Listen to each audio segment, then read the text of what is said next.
안녕하세요. 오늘은 심리 측정에서 정말 중요한 개념이죠. 타당도에 대해 아주 깊이 있게 이야기 나눠보겠습니다. 네. 타당도라는 건 결국 검사가 측정하려는 심리적인 속성, 예를 들면 불안감이라든지 창의성이라든지 이런 것들을 실제로 얼마나 잘 재고 있는가, 이걸 보여주는 지표예요.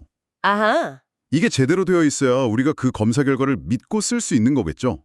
정확한 평가의 정말 첫걸음이라고 할 수 있습니다. 그럼 제일 먼저 이 타당도가 정확히 뭘 의미하는지부터 확실히 해야겠네요? 네, 타당도는 검사가 측정하려고 의도하는 그 개념이나 속성 있잖아요.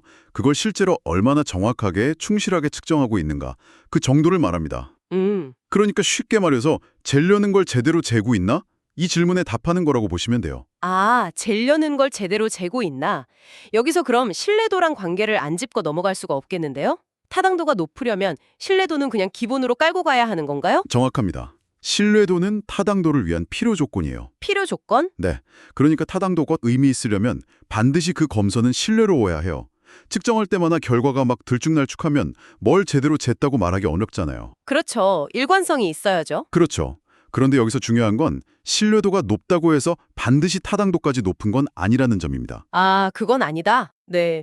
예를 들어서 어떤 체중계가 잴 때마다 항상 실제 몸무게보다 정확히 3kg씩 더 많이 나가게 측정된다고 해보죠. 네, 그럼 이 체중계는 잴 때마다 똑같이 3kg 오버해서 보여주니까 신뢰도는 굉장히 높다고 할 수 있어요. 일관되니까요.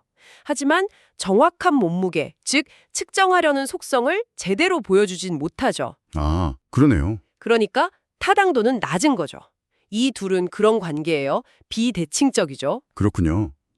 그럼 심리검사의 타당도가 좀 잘 나오려면 어떤 조건들이 갖춰지는 게 좋을까요? 이것도 시험에 좀 자주 언급되는 부분인 것 같은데요. 네, 몇 가지가 있죠. 일단 방금 말씀드린 것처럼 검사 자체의 신뢰도가 높아야 하고요. 네, 그리고 보통 검사 문항수가 너무 적은 것보다는 충분히 많을수록 유리한 경향이 있고요. 또 타당도를 검증할 때 참여하는 표본 크기도 작을 때보다는 클 때 더 안정적인 결과를 얻을 수 있습니다. 아, 표본 크기도 중요하군요.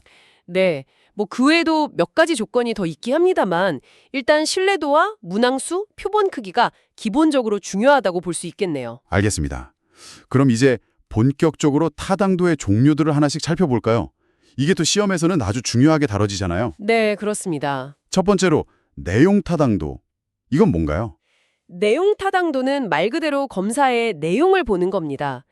검사 문항 하나하나가 측정하고자 하는 그 속성이나 개념의 전체 내용을 얼마나 잘 대표하고 있는지, 이걸 주로 전문가들이 논리적으로 분석해서 판단하는 거예요. 전문가 판단이군요. 네, 객관적인 수치보다는 전문가의 논리적 분석과 판단에 좀 더 의존하는 방식이죠. 예를 들어서 학교 중간고사인데 시험 문제가 교과서 특정 단원에서만 너무 많이 나왔다면 전체 학습 내용을 잘 대표한다고 보기 어렵겠죠. 아, 그렇죠. 범위 전체를 잘 담아야 하는데. 바로 그겁니다. 그럴 때 내용 타당도가 낮다고 할 수 있는 거죠.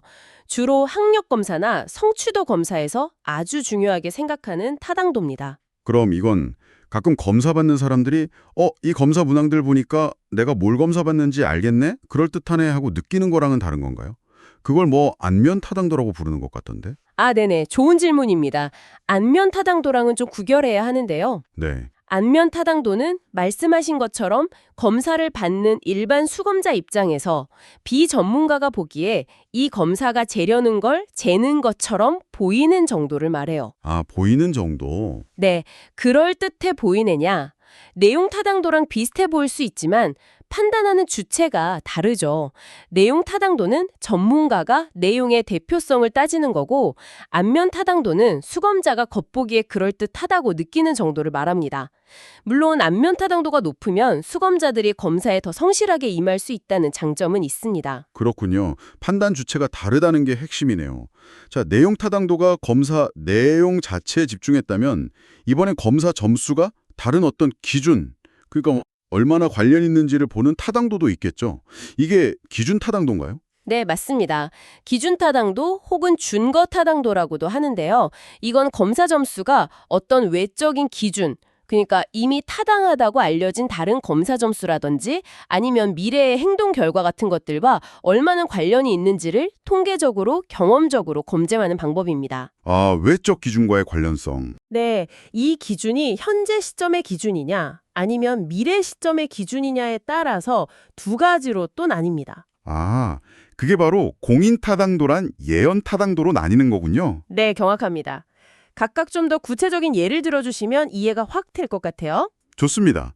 먼저 공인 타당도는요, 현재 시점의 기준과의 관련성을 보는 거예요. 현재 기준? 네. 예를 들어서 저희가 새로운 우울증 검사를 하나 개발했다고 쳐보죠. 이 새로운 검사의 타당도를 확인하기 위해서 현재 이미 타당성을 널리 인정받고 있는 기존의 다른 우울증 검사, BDI를 사람들에게 같이 실시하는 겁니다. 네네. 그래서 두 검사 점수 간의 상관관계가 높게 나오면 우리 새 검사도 기존 검사처럼 현재의 우울 수준을 잘 측정하는구나 라고 판단하는 거죠. 이게 공인 타당도입니다. Concurrent Validity라고 하죠. 아하, 동시적인 거군요. 그럼 예언 타당도는 미래를 보는 건가요? 맞습니다. 예언 타당도는 검사 점수가 미래의 행동이나 특성을 얼마나 잘 예측하는지를 보는 거예요. 미래 예측. 네.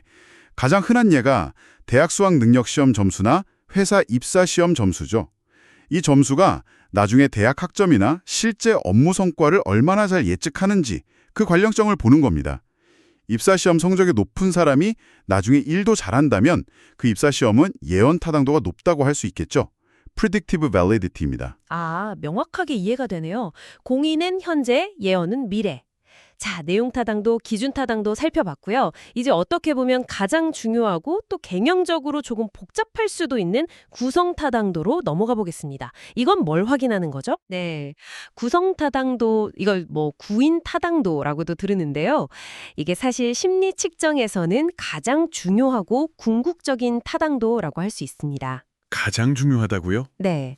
왜냐하면 이건 검사가 측정하고자 하는 그 심리적 특성이나 개념 자체, 그러니까 눈에 직접 보이지 않는 추상적인 개념들 있잖아요. 예를 들면 불안, 창의성, 자아존중감, 리더십 같은 거요. 네네, 추상적인 것들. 이런 것들을 우리가 구성 개념 컨스트럭트라고 부르는데 이 구성 개념을 검사가 이론에 맞게 얼마나 잘 측정하고 있는지를 검증하는 게 바로 구성 타당도입니다. 이론적인 개념을 실제 측정이 얼마나 잘 반영하고 있느냐의 문제죠. 와, 이게 정말 중요하겠네요. 심리학에서 다루는 개념 대부분이 추상적이니까요. 그럼 이 구성 타당도는 어떻게 확인하나요? 이것도 시험에 방법들이 자주 나올 것 같은데요. 네, 맞아요. 구성 타당도를 확인하는 방법은 여러 가지가 있는데 크게 두 가지 측면에서 접근하는 게 중요합니다. 두 가지 측면이요? 네, 하나는 수렴 타당도, Convergent Validity고요. 다른 하나는 변별 타당도, Discriminant Validity 또는 판별 타당도라고도 합니다. 수렴과 변별. 네, 수렴 타당도는 말 그대로 점수들이 한 군데로 모이는지를 보는 거예요. 즉, 우리가 측정하려는 그 구성 개념을 다른 방법으로 측정한 결과와 얼마나 상관관계가 높게 나타나는지를 확인하는 겁니다. 아, 예를 들어 새로 만든 창의성 검사가 있다면 이게 기존에 이미 타당하다고 알려진 다른 종류의 창의성 검사들, 도형 창의성 검사, 언어 창의성 검사, 점수와 높은 상관관계를 보여야겠죠. 같은 개념이니까 결과가 비슷하게 모여야 한다는 거예요. 그렇군요. 같은 개념은 같이 가야 한다. 그럼 변별 타당도는 반대겠네요? 정확합니다. 변별 타당도는 이론적으로 관련이 없거나 낮은 관련성이 있어야 하는 다른 구성 개념을 측정하는 검사 결과와는 상관관계가 낮게 나타나는지를 확인하는 거예요. 아하. 예를 들어서 창의성 검사 점수는 지능 뒷수와는 어느 정도 관련이 있을 수 있지만 예를 들어 정직성이나 사회성 같은 전혀 다른 개념을 측정하는 검사 점수와는 별로 상관이 없어야겠죠. 그렇죠. 관련 없는 건 낮게 나와야죠. 네, 이렇게 관련 있는 것과는 높게 수렴, 관련 없는 것과는 낮게 변별 나오는지를 동시에 확인함으로써 구성 타당도를 판단하게 검증할 수 있습니다. 이 두 가지를 그럼 동시에 확인하는 방법도 있나요? 네, 있습니다. 캠벨과 피스케라는 학자가 제안한 중다 특성 중다 방법 행렬 MTMM이라는 복잡한 통계적 분석 기법이 바로 이 수렴 타당도와 변별 타당도를 하나의 표 안에서 체계적으로 검토하는 대표적인 방법이고요. MTMM. 네. 또 다른 중요한 방법으로는 요인 분석, 섹터 애널리시스라는 통계 기법이 있습니다. 이건 검사 문항들이 우리가 측정하려는 그 구성 개념을 중심으로 이렇게 잘 묶이는지 그 내부 구조를 확인하는 방법이에요. 요인 분석이요? 아, 이것도 들어본 것 같아요. 네, 이런 방법들을 통해서 눈에 보이지 않는 추상적인 구성 개념을 검사가 얼마나 잘 측정하고 있는지 그 타당성을 입증하는 거죠. 와, 오늘 정말 타당도에 대해서 개념부터 시작해서 내용, 기준, 그리고 가장 중요하다는 구성 타당도까지 핵심적인 내용들을 쭉 훑어봤습니다.